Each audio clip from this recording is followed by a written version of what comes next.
देखिए सेल अपने सिलेबस में जो सेल है, ठीक है, इलेक्ट्रोकेमिकल सेल, ठीक है, वो कौन सा वाला सेल है? Electrochemical cell. इलेक्ट्रोकेमिकल सेल की सबसे पहले डेफिनेशन क्या होती है? सेल एक ऐसी डिवाइस है जो कि केमिकल एनर्जी को इलेक्ट्रिकल एनर्जी में कन्वर्ट करती है। जनरली सेल का जो देखिए कंप्लीट जो डायग्राम होता है, ये सॉल्यूशन भरा हुआ होता है। इस सॉल्यूशन को अपन बोलते हैं इलेक्ट्रोलाइट सॉल्यूशन।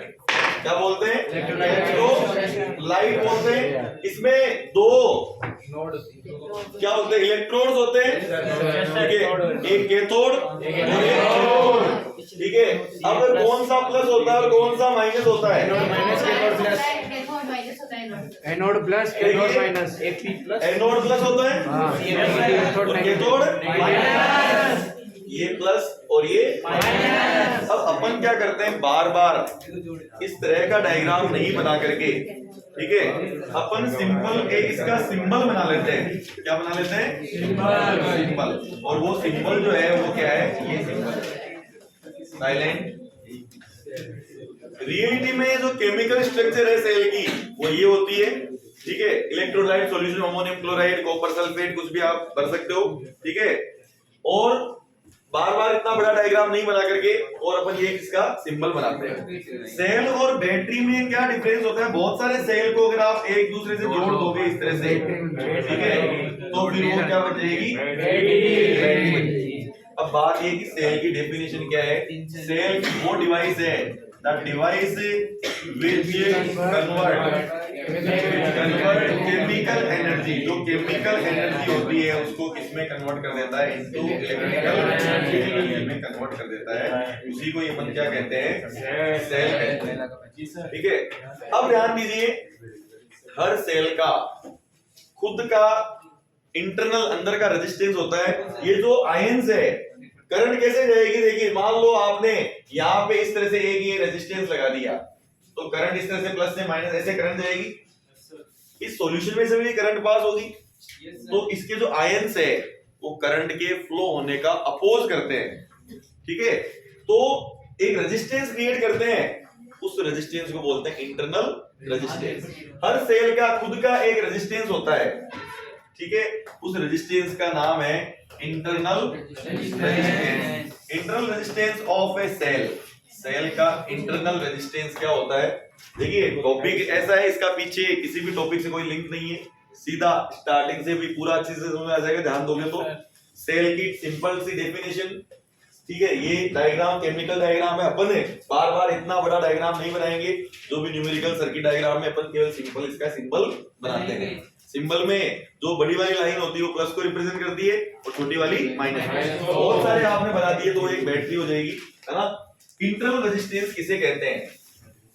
ध्यान से, इंटरप्शन या रेजिस्टेंस, इंटरप्शन यानी अपोजिशन, द इंटरप्शन, ठीक है, इंटरप्शन बोल दो या फिर अपोजिशन, ठीक है। Opposition in the flow of current, in the flow of current by ions of electrolyte. Electrolyte जो सॉल्यूशन है उसके जो आयंस है वो करंट के फ्लो होने में कुछ बाधाएं, इंटरप्शन क्रिएट करते हैं। उसी को क्या बोलते हैं? इंटरनल रेजिस्टेंस बोलते हैं। और इसको किससे रिप्रेजेंट करते हैं? आर से रिप्रेजेंट करते हैं इंटरनल रेजिस्टेंस को। बाहर से जो अपन लगाते हैं वो एक्सटर्नल होता है, कैपिटल आर। हर सेल का ईच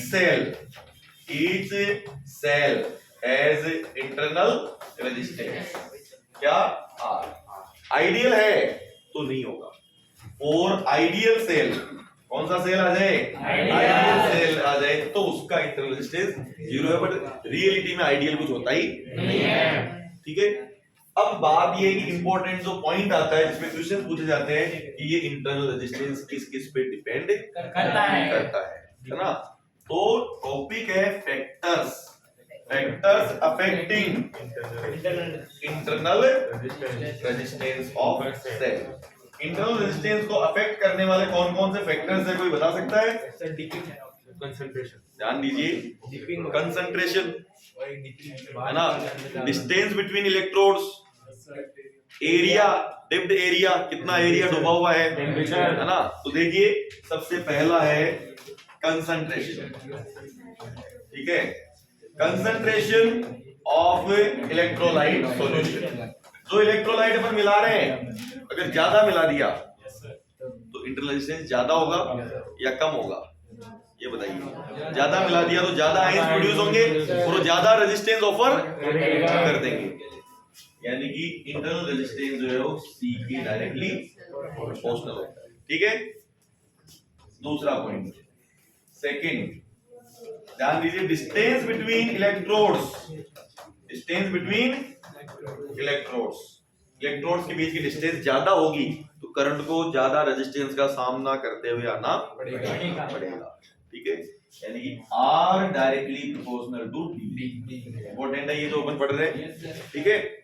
तीसरा, और किस पे डिपेंड करता है, dipped area, dipped area of electrodes, electrodes का कितना एरिया डूबा हुआ है। मान लीजिए, बात मेरे इधर से नहीं, ये अगर मान लो ज्यादा डुबो दोगे, यस सर, और एक आप बिल्कुल कम पूरा ही बाहर निकाल दोगे, पूरा ही बाहर निकाल दिया तो रेजिस्टेंस इनफाइनाइट हो गया, करंट फ्लो ही नहीं होगी। अरे आपने पूरा बाहर निकाल दिया तो करंट फ्लो होगी क्या? करंट फ्लो ही नहीं होगी। करंट फ्लो तब नहीं होती तो रेजिस्टेंस इनफाइनाइट होगा, यानी कि जितना आप बाहर निकालोगे उतना ही ज्यादा रेजिस्टेंस होता जाए, बढ़ रहा है ना। अरे पूरा बाहर निकाल दिया, ठीक है, डिप्ड एरिया आपने जीरो कर दिया तो रेजिस्टेंस क्या हो गया? समझ गए? अगर आपने ज्यादा डुबाया तो अच्छी बात है, ठीक है, यानी रेजिस्टेंस कम ऑफर होगा, तो इसका मतलब क्या हुआ, डायरेक्टली या इनवर्सली? इंटरनल रेजिस्टेंस जो है वो इनवर्सली प्रोपोर्शनल होता है किसके? डिप्ड एरिया के। और लास्ट है टेम्परेचर, ठीक है, टेम्परेचर के क्या होगा बताइए। टेम्परेचर अगर आप बढ़ाओगे नहीं बढ़ेगा, कम होगा, कम होगा तो क्यों होगा, या ज्यादा होगा तो क्यों ज्यादा होगा? टेम्परेचर बढ़ाओगे रेजिस्टेंस कम हो जाएगा, ज्यादा, ठीक है। तो ये R क्या हो गया टेम्परेचर के, कुल मिलाकर के आपको याद क्या रखना है, R proportional to CD upon AD। क्या याद रख लेना? CD upon AD। ये अपन ने क्या टॉपिक पढ़ा, internal resistance of a cell, समझ गए क्या? CD upon AT temperature, CD upon AT, ठीक है, इससे याद रह जाएगा। C कंसंट्रेशन की डायरेक्टली, D डिस्टेंस के डायरेक्टली, एरिया के इनवर्सली, D टेम्परेचर के इनवर्सली, ठीक है। एक साथ लिखना, भी टाइम दूंगा लिखने के लिए। अब दो और टॉपिक इंपॉर्टेंट है सेल के, EMF और टर्मिनल वोल्टेज, है ना। EMF ऑफ ए सेल, ध्यान दीजिए, EMF ऑफ ए सेल, है ना। EMF क्या होता है, ठीक है, और एक टर्मिनल वोल्टेज क्या होता है, ठीक है। EMF किसे कहते हैं, इसकी डेफिनेशन बता रहा हूं मैं आपको, ध्यान दीजिए।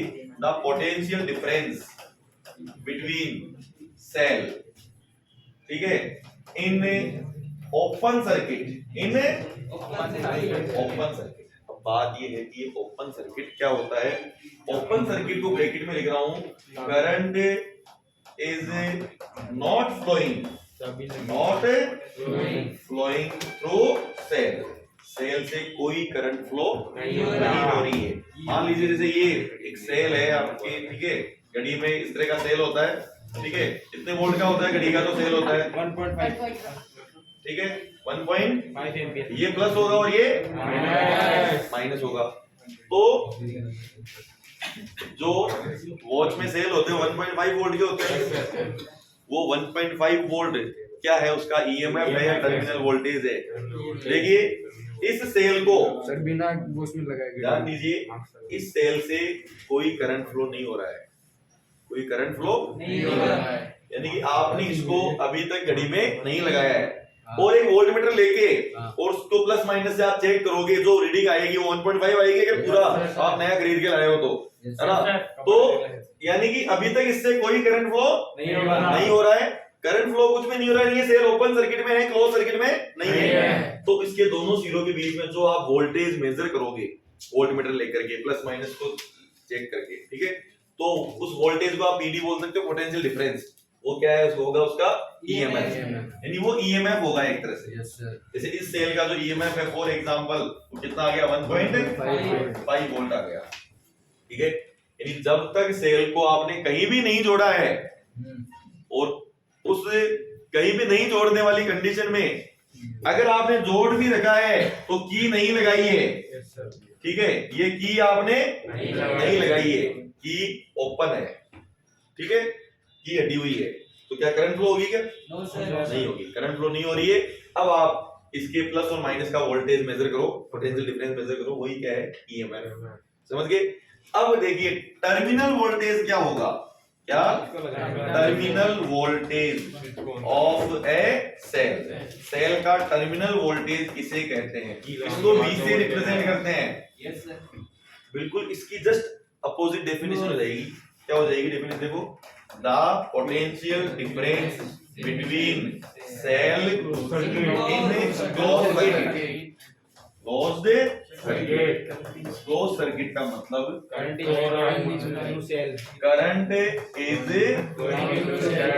फ्लोइंग थ्रू सेल, यानी कि सेल से करंट फ्लो हो रहा है। और जब तक सेल से करंट फ्लो, यानी इस सेल को आपने की ऑन कर दी या आपने घड़ी में लगा दिया, अब उस सेल से घड़ी भी चल रही है, समझ गए? सेल से करंट जा रहा है, ये मान लीजिए सेल है, ठीक है, और इस सेल को आपने किसमें लगा दिया, घड़ी में लगा दिया, ठीक है, रेजिस्टेंस है घड़ी का कुछ ना कुछ, की को ऑन कर दिया और सेल से करंट फ्लो होना स्टार्ट हो गई। अब आपने अपना वोल्ट मीटर लेके और इसका वोल्टेज मेजर कर लिया, ठीक है, प्लस माइनस।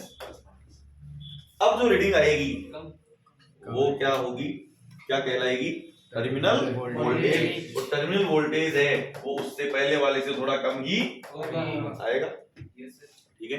पहले 1.5 आया तो ऑब्वियसली जब सेल से करंट ही फ्लो हो रहा है, अरे सेल से करंट इधर भी तो जा रहा है, तो अब 1.5 थोड़ी आ सकता है, कुछ वोल्टेज तो ये घड़ी भी लेगी, रेजिस्टेंस भी लेगा ना। इसलिए डेफिनेशन सिंपल सी है, EMF the potential difference in open circuit, या लिखो the potential difference when current is not flowing through cell, और दूसरा the potential difference when current is flowing through cell. धारा बह रही है, करंट फ्लो हो रहा है, तब आप मेजर करोगे तो टीवी टर्मिनल वोल्टेज, और बिल्कुल ओपन है सेल, कहीं भी आपने जोड़ नहीं रखा है, तो क्या हो गया, क्या हो गया, ईएमएफ। ईएमएफ को रिप्रेजेंट इस सिंबल से करते हैं, ई जैसा सिंबल है ये। अब बात ये है रिलेशन बिटवीन वी, ध्यान दीजिए एक रिलेशन है, रिलेशन बिटवीन क्या वी एंड ई, क्या रिलेशन होता है, याद रखना है न्यूमेरिकल सॉल्व करने के लिए, ई माइनस आई, लेकिन कैसे आया, बिल्कुल सिंपल है, देखिए कैसे आया। ये एक मान लीजिए सेल है, हर सेल का खुद का क्या होता है, इंटरनल रेजिस्टेंस। अब आपने सेल का इंटरनल रेजिस्टेंस पढ़ लिया, तो मैंने लिखा ना ईच सेल है इंटरनल रेजिस्टेंस, आइडियल को छोड़ दो, है ना। तो कई बार हो सकता है आपको ई कोमा आर दे दे ऐसे, इसका मतलब इसका इंटरनल रेजिस्टेंस भी हो सकता है दिया, ऐसे बनाया नहीं हो, तो आपको ध्यान रखना इसका इंटरनल भी है, वो भी जुड़ेगा, ठीक है। इस सेल को अपन ने एक्सटर्नल रेजिस्टेंस के साथ जोड़ा, कैपिटल आर, और ये इसका ईएमएफ ई, करंट फ्लो हो रहा है, जो बताओ करंट का फॉर्मूला क्या होता है, बोलो I equals to E by R होता है क्या, I equals to E upon R equivalent, total R आता है, वी की जगह ई है यहाँ पे, तो आई इक्वल्स टू ये हो जाएगा E upon R plus R, क्या आ गया, सही है क्या? यहां से मुझे ये बताना ई इक्वल टू क्या आया, I R plus I are, सही है क्या? और ये आई आर इसका वोल्टेज हो जाएगा, अरे V इक्वल टू इसमें से आई करंट जा रही है ना, तो V equal to I R हो गया ना इसका, ठीक है। इस ये एक तरह से क्या हो गया, टर्मिनल वोल्टेज, ये V सेम ही तो है ना। आई आर को आपको क्या लिखना है, V, एक मिनट यहाँ पे, हाँ ये हो जाएगा E equals to V plus I R हो गया क्या? तो बता दो यहाँ से V इक्वल्स टू क्या आ गया? E minus I are. यही अपन को क्या करना था, प्रूव करना था। यानी इस फॉर्मूले से ये क्लियर हो गया कि V जो है वो लेस देन होगा किससे? E से। ऑलवेज, हमेशा होगा क्या? वो सर क्या V E से बराबर हो हमेशा लेस देन होगा क्या? इक्वल हो सकता है, और अगर चार्ज करेंगे तो है ना? अगर मान लो आइडियल सेल है और आइडियल सेल, आइडियल अगर सेल है तो आइडियल का R 0 हो जाएगा, तो V E के इक्वल हो जाएगा। क्या V E से कम हो सकता है? यस क्या? सर, चार्ज करेंगे तो सर। ये question important is terminal voltage, is terminal voltage may be greater than EMF of a cell। ये क्वेश्चन है ना? क्या टर्मिनल, देखो टर्मिनल वोल्टेज E से कम आ रही है, अभी 1.5 आई थी, उस पर 1.5 पर EMF आया था, 1.4 टर्मिनल वोल्टेज आया था। अब क्वेश्चन क्या है, is terminal voltage may be greater than EMF of a cell। क्या टर्मिनल वोल्टेज EMF से ज्यादा हो सकता है क्या? आंसर जो है वो आपको देना है इसका यस। अब यस आंसर दोगे तो कब? when cell is being charged by, है ना, another high power battery, charged by battery। ठीक है, देखिए कैसे, ध्यान देना, ये सेल है, सेल का खुद का इंटरनल रेजिस्टेंस भी है, लेकिन अब आपने सेल को क्या कर रहे हो, आप सेल को ये बैटरी लगा करके और सेल को क्या कर रहे हो, आप चार्ज कर रहे हो। पहले तो करंट ऐसे आ रही थी सेल में से, पहले तो प्लस से आ रही थी ना, हाँ ठीक है। अब क्या होगा, उल्टा हो जाएगा, ये करंट क्या होगी बताओ, ये करंट अब सेल के अंदर जाएगी। ठीक है, इस डायग्राम में देखो सेल से करंट निकल रही थी, अब क्या हो रही है, सेल के अंदर सेल को करंट दी जा रही है। इस केस में formula V equal to current की डायरेक्शन चेंज हो गई, तो E माइनस की जगह क्या हो गया, E प्लस आई आर हो गया, और V E से क्या हो गया, ज्यादा हो गया। When cell is being charge by battery, या फिर आप बोल सकते हो current is given to cell. Cell is being charge by cell नहीं हो सकता, cell is being charge by battery, थोड़ा सा ज्यादा पावर का होना चाहिए तभी तो चार्ज करेगा, ठीक है ना। तेरे से कोई थोड़ा ज्यादा पावर का होगा तभी वो चार्ज कर पाएगा, नहीं तो तू उसको चार्ज कर देगा, है ना। तो ये ध्यान देना, इंपॉर्टेंट क्वेश्चन है। क्वेश्चन क्या था, वापस से समझ लो, इज टर्मिनल वोल्टेज में भी ग्रेटर देन EMF, आंसर होगा यस। और कब होगा यस, जब सेल को उल्टा अपन आगे अपन करंट दे रहे हैं, सेल इज बीइंग चार्ज्ड, ठीक है, सेल को अपन चार्ज करें तो V E से ज्यादा भी, अगर सेल को आप चार्ज करें तो V equal to E plus I R लगा था, और अगर सेल से आप करंट ले रहे हो, सेल डिस्चार्ज हो रहा है, इसमें सेल क्या हो रहा है बोलो, डिस्चार्ज हो रहा है, तो V equal to E minus I R. तो ये सेल की बेसिक चीजें हैं, ये सारी की सारी, यस सर, ठीक है। सेल की डेफिनेशन, सेल का इंटरनल रेजिस्टेंस किस किस पे डिपेंड करता है, सेल का टर्मिनल वोल्टेज, सेल का EMF, ठीक है। अब इसमें केवल सीरीज और पैरेलल कॉम्बिनेशन होता है सेल्स का, ठीक है, वो रहता है। ये सारा का सारा पूरा सेल के बारे में ये आप नोट कीजिए, ठीक है। यहाँ से बैटरी क्या होती है आपको पता है, सेल का सिंबल, कौन सा सेल है अपने सिलेबस में, इलेक्ट्रोकेमिकल सेल।